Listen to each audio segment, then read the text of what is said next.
Hey YouTubers, it's Charlie. This is me just catching up on Agents of S.H.I.E.L.D. episode 19 this week. We finally got to see the Kree on the show, or they came back to the show because we've seen Kree before, and Legends of Tomorrow episode 14. So S.H.I.E.L.D. stuff first, then Legends of Tomorrow. A lot of big stuff happening this week, mostly Spider-Man related. Fun fact, if you guys didn't know, Mark Guggenheim, who is the showrunner for Arrow, does a lot of writing, producing for Legends of Tomorrow, is currently writing the Agents of S.H.I.E.L.D. comic book, which features characters from the TV show. One of the latest issues is a big Spider-Man crossover, Spider-Man crossing over with Agents of S.H.I.E.L.D. So just think about that on this very Spider-Man heavy week. And just to be clear, Spider-Man in the comics is a very different character from the Spider-Man of the Marvel Cinematic Universe. Movie Spider-Man has only just become Spider-Man in the last year. Comic book Spider-Man is much older. But I just think it's hilarious someone who's so embedded in the TV culture of DC Comics is writing a Marvel comic book. But episode 19 of Agents of S.H.I.E.L.D. is all about Hive trying to recreate the original Kree experiment that created Inhumans in the first place, that begat that first generation that then passed their DNA onto all the fish oil Inhumans that we've been meeting this last season, Daisy in particular. So when they find out that they need Kree blood, but it gets trashed, Daisy, the big WTF, Daisy's like, I have Kree blood, use my blood. That's the big WTF slam to black. So they're gonna drain Daisy's blood, or at least they want you to think that they're gonna drain her blood. I don't think they'll actually go through with it, because I'm pretty sure that Chloe Bennett is coming back for season 4. But just to explain the mechanics of that, I know that, there may be some questions about, like, how did they create the first Inhumans? The opening scene with the Kree chasing down that aboriginal human was Hive himself, the person that would become Hive. They pumped him full of Kree blood and then exposed him to the Terrigen Mist. He became Hive and got the powers that he has today, became the parasite that he is today.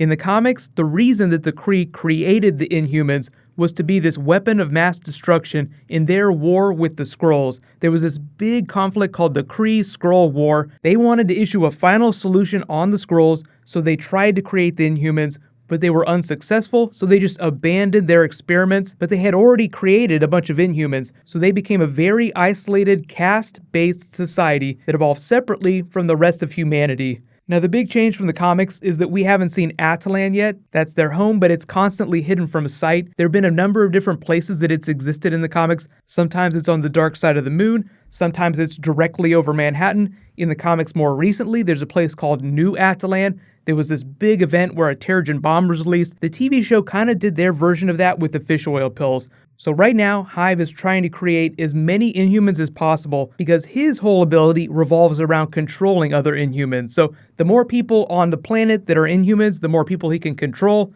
You get the idea.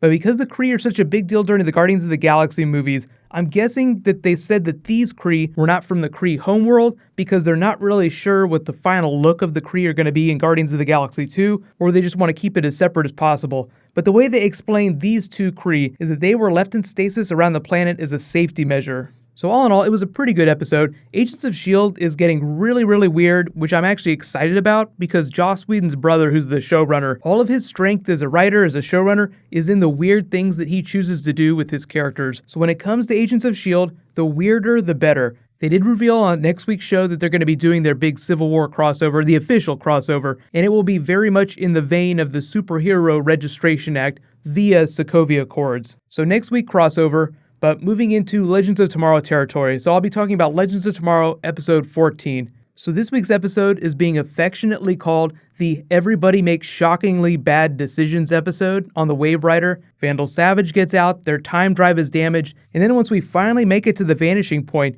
we find out that Vandal Savage has been working with the Time Masters. If you're a big Doctor Who fan, this might seem familiar. It's kind of a version of the end of time, where the Time Lords decided that as a measure of last resort, they would end time itself. So the people you would typically think of as heroes became the villains of that story. So the Time Masters of Legends of Tomorrow, very much in the vein of the Time Lords of Doctor Who. So this episode just felt like a complete mess. It was meant to be the episode where like everything goes sideways, like, oh my god, we're at our lowest point. The people that are supposed to be helping us are really our enemies now. They're working with the person that we're trying to kill. WTF are we gonna do now? So I have very high hopes for Legends Season 2. They've already talked about 2 new characters they're bringing on. We got a teaser for a big character that's going to debut in the finale. He's being played by one of the main characters for Suits, and he's going to be a season 2 character, but we're going to meet him in the finale. He's going to be a big comic book character. They didn't say who though. I'm hoping they take things in a dramatically different direction. So because we only have 2 weeks left on Legends of Tomorrow, what's going to happen is they'll probably start announcing more things about season 2. I'll be sure to include those in my videos, because just like the Flash finale last year, when the big wormhole opened above Central City, there'll be some big event in the Legends of Tomorrow finale that'll give you an idea for where things are headed in season 2. So let me know in the comments, what did you guys think about S.H.I.E.L.D. this week, bringing the Kree back? And what do you think about Legends of Tomorrow? How are they going to kill Vandal Savage? And which characters do you think they're going to replace in season 2?